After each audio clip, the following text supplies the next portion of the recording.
अस्सलाम वालेकुम, आप देखें इनसाइड पाकिस्तान में हूँ मोहम्मद ज़फ़ीर। पाकिस्तान 75 साल क़याम पाकिस्तान के मुकम्मल हो चुके हैं और जश्न आज़ादी बड़े जोश व खरोश से मनाया गया। लेकिन आज भी सवाल ये है कि क्या कायद के जो मकासद थे, पाकिस्तान का जो मकसद था, क्या हमने उसको अचीव किया? 75 साल के बाद भी आज हम अपनी डायरेक्शन नहीं तय कर सके। क्या वजह बनी? और माशी तौर पे भी हम इतने कमज़ोर हो गए कि वो ममालिक जो हमारे बाद मार्ज वजूद में आए वो हमसे आगे निकल गए। और ना सिर्फ वो ममालिक बल्कि जिनको हमने सपोर्ट किया, जिनको 70s में 80s में हमने जिनकी मदद इमदाद की, वो भी हमसे तरक्की करके आगे निकल चुके हैं। और हम आज माशी तौर पे बिल्कुल एक अपनी बदहाली की पोजीशन पे खड़े हैं। सियासी माशी तौर बहरान का शिकार हैं। क्या वजह बनी? कहाँ हमसे गलतियाँ हुई, कोताहियाँ हुई? और इस चीज़ को कल चूँकि वज़ीर आज़म पाकिस्तान ने भी कहा कि अब वक्त आ गया कि कौमी डायलाग की तरफ बढ़ना होगा और आज़ादी के लिए माशी खुद मुख्तारी जो है वो नागुज़ीर है। माशी खुद मुख्तारी कैसे आएगी और कैसे मुमकिन होगा कि पाकिस्तान वापस अपने ट्रैक पे आए और तरक्की की तरफ गामज़न हो सके? दूसरी तरफ अपोजिशन, चूँकि ख़ासतौर पे पाकिस्तान तहरीक-ए-इंसाफ़, चूँकि उन्होंने बड़ा ज़बरदस्त जलसा किया जिसको वो हकीकी आज़ादी जलसा का नाम दिया उन्होंने हफ्ते की रात। और लाहौर में बहुत बड़ा क्राउड था और वो कौम को बता रहे थे कि किस तरह हमने हकीकी आज़ादी हासिल करनी है। आज तक हम कन्फ्यूजन का शिकार हैं। उन्होंने तनकीद की मौजूदा हुकूमत के ऊपर भी, पूरे इस सिस्टम के ऊपर भी तनकीद की और उन्होंने कहा कि सही मानों में हम आपको आज़ादी दिलाएंगे। मैं किसी मुल्क के ख़िलाफ़ नहीं हूँ, लेकिन हम किसी मुल्क की ग़ुलामी भी नहीं कर सकते और पाकिस्तान को सही डायरेक्शन की तरफ लेकर आना होगा। उन्होंने सिंध हुकूमत पे भी, ख़ासतौर पर आसिफ अली ज़रदारी साहब पे भी तनकीद की। और यहाँ से वज़ीर आला सिंध ने भी कहा कि इमरान खान साहब के जो जलसे हैं वो इंटरटेनमेंट होते हैं, सस्ती तफरी होते हैं और लोग तफरी समझ के उनके जलसों में शिरकत करते हैं। इस पर भी बात करेंगे। और साथ ही साथ चूँकि पाकिस्तान तहरीक-ए-इंसाफ़ दबाव डाल रही है फौरी इलेक्शन के हवाले से, बज़ाहिर तो फौरी इलेक्शन होते हुए नज़र नहीं आ रहे, क्या हुकूमत प्रेशर में आएगी? और हुकूमत की तरफ से अब चूँकि IMF के साथ कहा यह जा रहा है कि डायलॉग्स जो हैं वो आगे बढ़ चुके हैं और अब वहाँ से कुछ फ़ंड्स भी आएंगे, दोस्त ममालिक भी फ़ंड्स दे रहे हैं। माशी तौर पे चीज़ें बेहतर होंगी। डॉलर चूँकि आहिस्ता आहिस्ता कमज़ोर हो रहा है, रुपया तगड़ा हो रहा है, तो क्या ये कांस्टेंट रहेगा? पाकिस्तान की जो पेट्रोलियम मसनूआत में जो इजाफा हुआ था उसमें भी कोई कमी आएगी या वो बदस्तूर महंगी रहेंगी? आम आदमी को कोई रिलीफ मिलेगा? इन तमाम इशूज़ पे बात करेंगे। हमारे साथ पैनल में मौजूद हैं जनाब फुरकान हसन साहब, स्टूडियो में तशरीफ़ रखते हैं, सीनियर तज्ज़ियाकार हैं, खुशामदीद कहते हैं आपको। आफ्ताब जहांगीर साहब हमारे साथ मौजूद हैं। आप पाकिस्तान तहरीक-ए-इंसाफ़ की नुमाइंदगी कर रहे हैं, MNA है। शुक्रिया आपका भी, आप खुशामदीद कहते हैं आपको भी। और चौधरी मोहम्मद इकबाल साहब हमारे साथ मौजूद होंगे, MP हैं मुस्लिम लीग नून के, वीडियो लिंक के ज़रिए। और जाहिद अली साहब हमारे साथ मौजूद हैं, MP हैं पाकिस्तान पीपल्स पार्टी के, पाकिस्तान पीपल्स पार्टी की नुमाइंदगी करते हैं। जाहिद अली साहब आपको भी खुशामदीद कहते हैं। गुफ्तगू का आगाज़ फुरकान हसन साहब आपसे करते हैं। इकॉनमी पे आऊँगा मैं, लेकिन साथ ही साथ 75 साल चूँकि हमें जस्ट कंप्लीट हुए हैं, पाकिस्तान 75 साल का हो गया। हमारे बाद जो ममालिक बने वो ज़बरदस्त तरक्की कर रहे हैं। जिन ममालिक को हमने सपोर्ट किया वो भी हमसे आगे निकल गए। क्या वजह बनी कि 75 साल के बाद भी आज हमारे वज़ीर आज़म और हमारी पूरी कौम इस तरफ देख रही है कि पाकिस्तान चूँकि एक बिल्कुल एज पे खड़ा है कि हम डिफ़ॉल्ट तो नहीं हो जाएंगे और पाकिस्तान में माशी, सियासी, आइनी बहरान है? क्यों 75 साल के बाद भी अभी तक हम अपनी डायरेक्शन सही नहीं कर सके? देखिए, ये इटसेल्फ कितना बिस्मिल्लाहिर्रहमानिर्रहीम कितना मज़े का सवाल है, कितना कंफ्यूजिंग, कितना दुख वाला सवाल है कि हम आज भी कहाँ खड़े हैं। और हमारा डिस्कशन आज भी वही है जो 47 में था कि पाकिस्तान में निज़ाम कौन सा होगा। हम आज तक इस डिस्कशन को ही 75 सालों में समराइज नहीं कर सके कि कौन सा निज़ाम होगा जो पाकिस्तान में चलेगा, रहेगा, जो लोगों की सोच के मुताबिक होगा और जो डिलीवर करेगा। मौजूदा निज़ाम में मुझे नज़र आता है, और मैं हमेशा मुतबादिल पे बात करता हूँ, तो टुडे मैंने सोचा कि क्यों ना जो निज़ाम हम पर आज नाफिज है उस पर बात कर लें कि इस निज़ाम में प्रॉब्लम क्या है। मैं आपको शॉर्ट बताता हूँ। देखिए, सबसे पहले दुनिया में हर निज़ाम से 4-5 बेसिक चीज़ें निकलती हैं: economics, foreign policy, judiciary, education policy. ठीक है, हम इकोनॉमिक्स पे बात करते हैं। एक निज़ाम हम पे नाफिज है जिससे एक इकोनॉमिक्स का निज़ाम निकलता है ना, माशी निज़ाम। जी जी बिल्कुल। उस माशी निज़ाम को इंसानों ने लिखा। सही। एक टैक्सेशन का निज़ाम है उससे इकोनॉमिक्स में, दुनिया के हर निज़ाम में, इकोनॉमिक्स माशी निज़ाम से टैक्सेशन निकलता है। उस टैक्सेशन में हमें नजर आता है कि 1000 रुपए की खरीदारी मैं करूं, आप करें, कि ये कैमरामैन मेरा भाई करे, हम तीनों पे 1000 रुपए की राशन की खरीदारी पे 170 रुपए का टैक्स है। इसका मतलब निजाम में फॉल्ट है, कहीं ना कहीं इस निजाम के माशी निजाम में फॉल्ट है। तभी टैक्सेशन के निजाम में फॉल्ट है कि ठेले वाला भी वही टैक्स दे रहा है जो मैं और आप दे रहे हैं, और जो पाकिस्तान की लीड क्लास भी दे रही है। इसी निजाम में हमने देखा कि लास्ट हुकूमत, इमरान खान की हुकूमत ने टर्फ की एक फैसिलिटी दी, 4.7 बिलियन डॉलर बांटे 3% सूद पे। नतीजे में क्या हुआ? इकोनॉमी बबल हो गई। बबल हुई तो क्या हुआ? बस्ट हो गई। नतीजे में पूरा पाकिस्तान जलील हुआ है, क्योंकि इकोनॉमिक आज हमें नजर आ रहा है बस्ट हो गई है। फिर इसी निजाम से एक फॉरेन पॉलिसी निकलती है। आज तक हम ये डिसाइड नहीं कर पाए कि हम कौन सा निजाम लेके चलेंगे। कभी मलेशिया अच्छा लग जाता है, कभी चाइना अच्छा लग जाता है, कभी सऊदी अरब का निजाम चाहिए इनको, और कभी अमेरिका का निजाम चाहिए इनको। तो हमें समझ नहीं आता। कभी हमें लगता है कि अयूब खान को रशिया की पॉलिसी अच्छी लगती है, वो रशियन ब्लॉक में चला जाएगा। किसी को अमेरिकन पॉलिसी अच्छी लगेगी, वो अमेरिकन ब्लॉक में आ जाएगा। जुडिशरी में भी आज तक देखें हम डिसाइड नहीं कर पा रहे कौन सी किताब सुपीरियर है, आइन सुपीरियर है कि कुरान सुपीरियर है। होना क्या चाहिए ये डिबेट नहीं है, लेकिन आज तक आपको ये नहीं समझ आ रहा कि सुपीरियर क्या चीज है। आपने कुरान से फैसले करने हैं या आपने इंसानों के बनाए हुए आइन से फैसले करने हैं। और एजुकेशन पॉलिसी भी हमें नजर आ रहा है, आज भी आप बच्चे को सिंड्रेला की स्टोरी पढ़ा रहे हो जो झूठ बोल के गई थी। तो मौजूदा निजाम में ना फॉल्ट है। अभी डॉलर देखें आपके सामने 250 प्लस हो गया था। अब मुझे बताएं वो ताजिर क्या करे जिसने 250 रुपए में कंटेनर क्लियर कराया, तो वो तो आज जलील हो गया 220 रुपए में।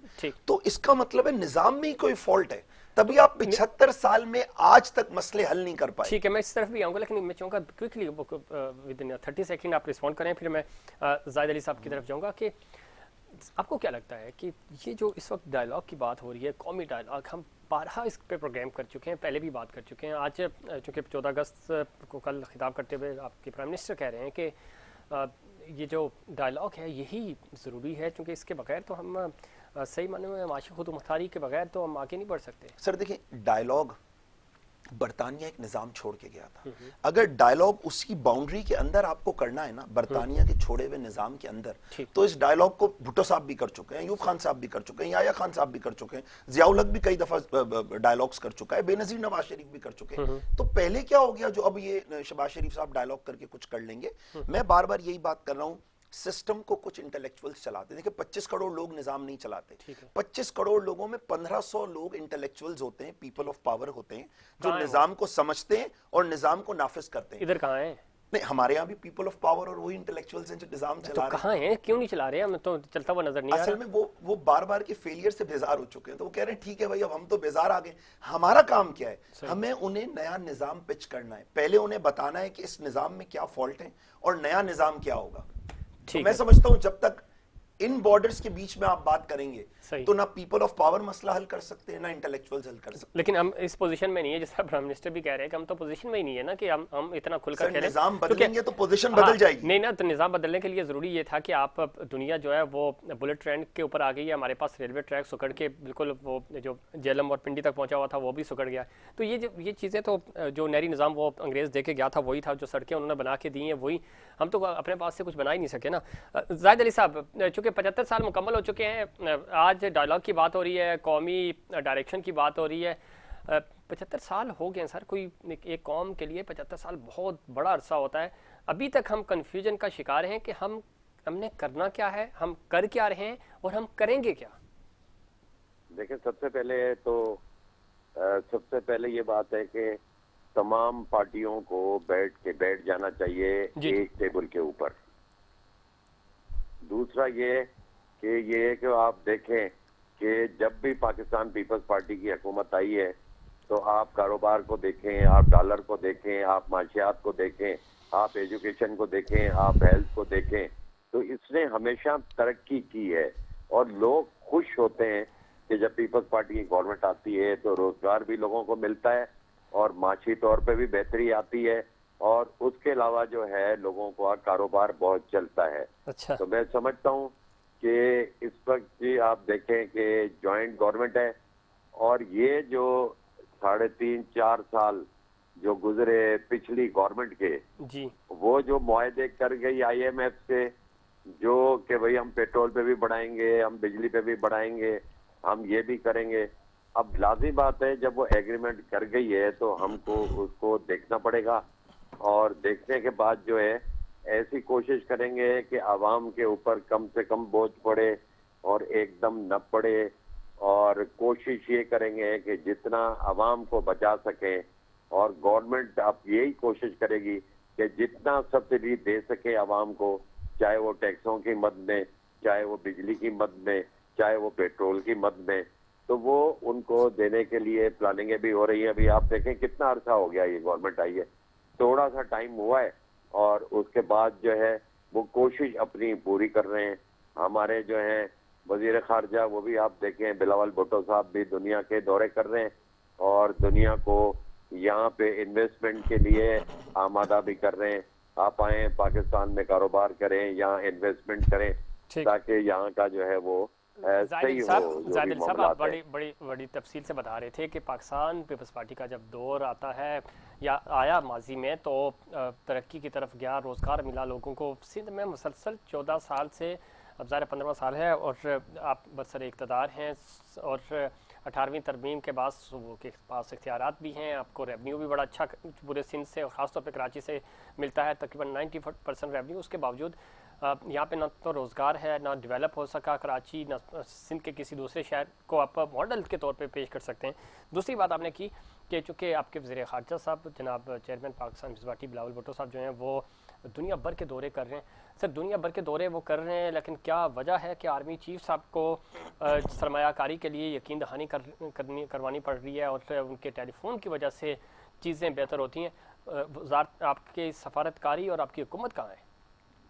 असल में ऐसी जो पिछली गवर्नमेंट थी वो ऐसे मामलात कर गई कि आर्मी चीफ को जाना पड़ा और जाके यकीन दहानी करानी पड़ी, तो इस वजह से जो है ये सारे मामलात हुए। लेकिन अभी हम देखें ना, अभी आए हुए कितना अरसा हो गया है इस गवर्नमेंट को। ये गवर्नमेंट कोशिश कर रही है आवाम को रिलीफ देने के लिए, ये कोशिश कर रही है कि आवाम को ऐसा रिलीफ दें कि कम से कम उनका चूल्हा जो है वो जले। तो ये इंशाल्लाह ताला जाहिद अली साहब, बिल्कुल ठीक है, आपके 3 महीने हुए हैं, आप ठीक कह रहे हैं, लेकिन आप तो तजर्बेकार थे, आपके पास तो माजी का तजर्बा है, अभी आप बता भी रहे थे। फिर दूसरा आप कह रहे हैं कि रिलीफ दें ताकि चूल्हे जलें। चूल्हे गरीबों के जल नहीं रहे, जल ही रहे हैं वो, मतलब बिल्कुल वो बेचारे, तो आप उन्होंने चूल्हे खत्म कर दिए क्योंकि कुछ खाने पकाने को तो है नहीं बेचारों के पास। मैं वही बात कर रहा हूँ कि 3 महीने हुए हैं, 3 महीने के अंदर कोई भी गवर्नमेंट अपने आप को या आवाम को रिलीफ नहीं दे सकती है। आप छोड़े, इस गवर्नमेंट को जो है थोड़ा टाइम दें। हम कोशिश कर रहे हैं। अब देखें IMF भी नरम हो गई है और सऊदिया ने भी कहा है कि हम आपको जो है देंगे। तो चारों तरफ से हमें अब इंशाअल्लाह ताला खुशखबरियां मिलना शुरू हो गई हैं। ठीक है सर, वो खुशखबरियां आ रही हैं, वो चीफ साहब की मेहरबानी। लेकिन आप ये सिविलियन हुकूमत कहाँ है? प्राइम मिनिस्टर ने भी परमिशन दे दी कि ठीक है जी चीफ साहब आप बात करें, आगे जाएं, आगे बढ़ें। सिविलियन हुकूमत क्यों बैकफुट पे हमें नजर आ रही है? आपको तो बढ़ चढ़ के, आपके पास तजर्बा था, आपको तो बढ़ चढ़ के सफारतकारी, लॉबिंग और चाइना से दोस्ती, सऊदिया की के साथ PMLN की दोस्ती के बड़े दावे थे, चीन के साथ आपकी दोस्ती, तो ये दोस्ती कहाँ चली गई सर? असल में बात यह है कि ये जो पिछली गवर्नमेंट अभी 3-4 साल की गुजरी है, उसने ऐसे मुआहदे किए हैं और वो लोगों को और दुनिया को उनके ऊपर अब एतबार नहीं था। अच्छा। तो इस वजह से हमने तो कोशिश पूरी की है और कर रहे हैं, आज भी कर रहे हैं, लेकिन उसको आर्मी चीफ को इसलिए बीच में आना पड़ा कि उनको यकीन हो जाए कि नहीं भाई जो है ये इंशाल्लाह ताला जो वादे कर रहे हैं ये पूरे करेंगे। मतलब अब उनको आपकी सिविलियन हुकूमत पे यकीन, आपके प्राइम मिनिस्टर, आपके वजीर खारजा पे यकीन नहीं था? चीफ साहब को यकीन नहीं, वजीर खारजा पे उनको पूरा यकीन है और वजीर खारजा की वजह से वो आमादगी जाहिर की है। क्योंकि इससे पहले देखें उनके जो नाना थे जुल्फकार अली भुट्टो, उनके ताल्लुकात, उनकी जो वालदा थी शहीद मोहतरमा बेनजीर भुट्टो साहिबा, उनके ताल्लुकात, उस वजह से बिलावल को पूरी दुनिया में इज्जत मिल रही है। लोग उसको इज्जत की निगाह से और जरदारी साहब का भी बता दें उनकी वजह से क्या क्या मिल रहा है उनको।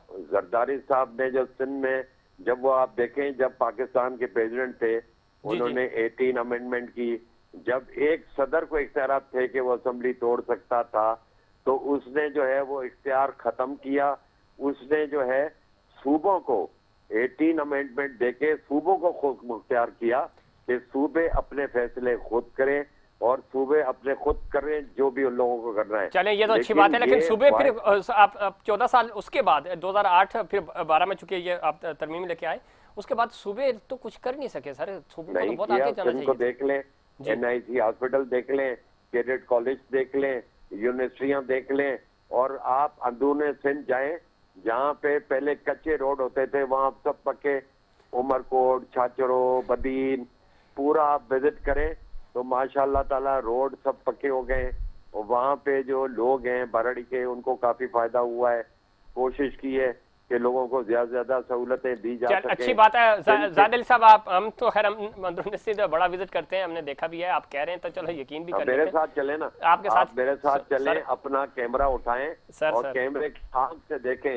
नहीं, कैमरे की आंख से भी, इंसानी आंख से भी, दोनों चीजों से वाज़ेह फर्क नजर आता है। देखें तो सही। जाहिद अली भाई, एक वादा करें ना फिर लाइव शो में कि चलते हैं, साथ ही चलते हैं, अच्छी बात है, हम कैमरा ऑन रखेंगे, आपके साथ चलेंगे तो मुझे खुशी होगी, यकीन करें कि आप बताएंगे कि यार ये जगह है इतनी ज़बरदस्त, इसका आज से 10 साल पहले ये हाल था और आज तरक्की करके ये बेहतरीन हो गया, खुशी होगी हमें। चलें, आरओ प्लांट देखे जो वहाँ लगे हुए सर, कौन से मेगा प्रोजेक्ट्स हैं आपने लगाए आरओ प्लांट्स, और जो बंद पड़े हैं उनका जो बुरा हाल हुआ है वो भी मैं आपको बताऊंगा फिर। अरे पीने का पानी जो है वो लोगों को मिल रहा है, लेकिन वो बंद हो गए ना, अच्छी बात है, मैं कह रहा हूँ बंद हो गए, मैं बताऊंगा आपको, मैं आता हूँ जाहिद अली साहब आपकी तरफ आता हूँ। ये नहीं कह सकते हैं कि सारे आरओ प्लांट बंद, कोई नहीं, सारे नहीं, लेकिन ज्यादातर बंद हो गए, बाकी बहुत सारे काम हुए हैं आपके, बहुत सारे काम हुए हैं, लेकिन आप एक, अच्छा जाहिद अली साहब एक मॉडल डिस्ट्रिक्ट बताते हैं, मॉडल यूसी बताते हैं, चलें छोड़ें डिस्ट्रिक्ट को कि सिंध में आपने का आप जिक्र नहीं करें, आप सिर्फ थर में चलें, उमरकोट में चलें मेरे साथ। पाकिस्तान कब चले सर, कब चलें? जब आप बोलेंगे मैं चलूंगा, लेकिन अपन चलेंगे ये जो बल्दियाती इलेक्शन 28 को हो रहे हैं उसके बाद पे प्रोग्राम बनाएंगे। ठीक है ना, ठीक है, मैं टीम से कहता हूँ इंशाल्लाह हम चलते हैं आपके साथ, विजिट करेंगे, हम दिखाएंगे, खुशी होगी, यकीन करें हमें कोई खुशी होगी कि सिंध के अवाम जो है वो तरक्की कर रहे हैं। ठीक है, मैं आऊंगा आपकी तरफ। जो थर जन्नत बन गया है उसको भी देखें, चल बिल्कुल देखेंगे, अच्छी बात है। अब हम तो कहते हैं कि ये सिंध तरक्की करे, पाकिस्तान तरक्की करे, आगे बढ़े, डेवलपमेंट होनी चाहिए। फुरकान हसन साहब, वो बातें पाकिस्तान पार्टी भी बड़ी जबरदस्त, जाहिद अली साहब मुझे लगे बड़े पसंद आए, मुझे फर्स्ट टाइम मेरे शो में आए। देखिए पिछली हुकूमत ने IMF के साथ एग्रीमेंट कर लिया था, हैदराबाद हूँ, बल्दियाती इलेक्शन। ठीक है जाहिद अली साहब, मैं आता हूँ आपकी तरफ। देखिए एक नॉमिनल फिनोमेना मैं देख रहा हूँ पूरे पाकिस्तान में कि जी पिछली हुकूमत ने IMF के साथ एग्रीमेंट कर लिया था और अब हमारे पास कोई और ऑप्शन नहीं है उस एग्रीमेंट को ऑनर करने के अलावा। ठीक है, इसका मतलब अगर पिछली हुकूमत एग्रीमेंट कर लेती कि हमने पाकिस्तान को तुम्हारे हवाले किया, बेच दो, तो क्या हम सब ऑनर करने के पाबंद हो जाते? इसका मतलब वो एग्रीमेंट जो हमारे राइट्स को सुपरसीड कर दे उसकी कोई हैसियत नहीं है, उठा के फेंक दें, जला दें, खत्म कर दें। ये कौन सी लॉजिक है कि जी चौंके इमरान खान ने एक एग्रीमेंट कर दिया था तो अब उसकी बाइंडिंग 25 करोड़ इंसानों के ऊपर है। अगर भाई इमरान खान ने एक एग्रीमेंट कर दिया था तो फिर आप किस मर्ज की दवा हो? आप जला दें उस एग्रीमेंट को, आप कहें अपने फॉरेन मिनिस्ट्रीज को और अपने प्राइम मिनिस्टर को कि IMF को कहे हम नहीं मानते इस एग्रीमेंट को। इसका मतलब गुलामी का किया जाने वाला एग्रीमेंट, फिर तो जश्न आजादी किस मुंह से हम बना रहे हैं? बरतानिया से हमारा भी एग्रीमेंट था कि हम उन्हें 200 साल उनकी गुलामी में रहे, और उस दौर के हुक्मरानों ने, राजाओं ने, महाराजाओं ने, राजवाड़ों ने एग्रीमेंट्स किए थे। अभी मैं नून लीग का पॉइंट ऑफ व्यू भी तो ये बड़ी ज्यादती है, ये सोच ज्यादती है कि IMF से एग्रीमेंट किया था तो मानना पड़ेगा। आपके वज़ीर-ए-आज़म ये बात कह रहे हैं कल को आप कहोगे जी कश्मीर का एग्रीमेंट हमने मोदी से कर लिया, दे दो। वज़ीर-ए-आज़म आपकी तकरीर जो कौम से खिताब था उसमें वो ये कह रहे हैं कि भाई आज़ादी की बात अच्छी बात है, लेकिन माशी खुद मुख्तारी नागुज़ीर है, माशी खुद मुख्तारी नहीं होगी तो हम आज़ादी हासिल नहीं कर सकते, तो कंडीशन लगा दी ना आपने। आप ये कह रहे हैं कि पहले हमारे पास माल आएगा उसके बाद हम नारा लगाएंगे आज़ादी का, तो मतलब कैसे हो सकता है? अगर इस लॉजिक को ठीक मान ले तो हिंदुस्तान से जो हमने अंग्रेज से जो आज़ादी ली वो गलत थी। उस दौर में हम क्या माशी तौर पे खुद मुख्तार थे? नहीं थे, लेकिन आज़ादी एक विजन है, ये एक अलग डिबेट है, लेकिन क्यों हम थोड़ा सा बैकफुट पे जा रहे हैं? पाकिस्तान माला माल है, हमारे पास बहुत ज़्यादा टैलेंट है, हमारे पास यूथ है, हमारे पास मादनियात हैं, हर चीज़ है, लेकिन हम क्यों ग्रोथ नहीं कर पा रहे? 75 साल बाद भी अब हम इस पॉइंट पे खड़े हैं। हमारे बाद बांग्लादेश है, हमारा छोटा भाई है, 50 साल का हुआ है, लेकिन वो तरक्की करिए, उनकी जो डायरेक्शन थी वो सही डायरेक्शन पे चल रहे हैं। दुबई हमारे बाद बना, चाइना हमारे बाद, ये और ख़ास तौर पे चाइना को तो अब हमने मदद भी की, लेकिन आज हम चाइना की मदद, उनके पैसों का इंतज़ार करते हैं और उनकी सपोर्ट का इंतज़ार करते हैं। क्या वजह भाई, इस पर मज़ीद बात करेंगे प्रोग्राम में। यहाँ वक्त हुआ एक ब्रेक का, ब्रेक के बाद नाज़रीन हम बात करेंगे कि किस तरह पाकिस्तान जो है वो माशी तौर पर बेहतरी की तरफ जा सकता है, और ग्रैंड डायलॉग की जो बात हो रही है, क्या वो ग्रैंड डायलॉग के लिए ख़ास तौर पे इमरान खान साहब, पाकिस्तान तहरीक इंसाफ भी तैयार होगी या नहीं, और डायलॉग किन शराइत पे होगा। चूँकि इस पे फवाद चौधरी साहब कह चुके हैं कि हम डायलॉग इन सियासतदानों के साथ, और ख़ास तौर पे जिनको वो समझते हैं कि ये आलमी साजिश के ज़रिए इन्होंने हुकूमत संभाली, इनके साथ वो बात नहीं करना चाहते। जब इनसे बात नहीं करेंगे तो बात किससे करेंगे, चूँकि वफाकी हुकूमत तो इन्हीं के पास है। इस पर मज़ीद बात करेंगे, लेकिन उससे पहले कमर्शियल ब्रेक।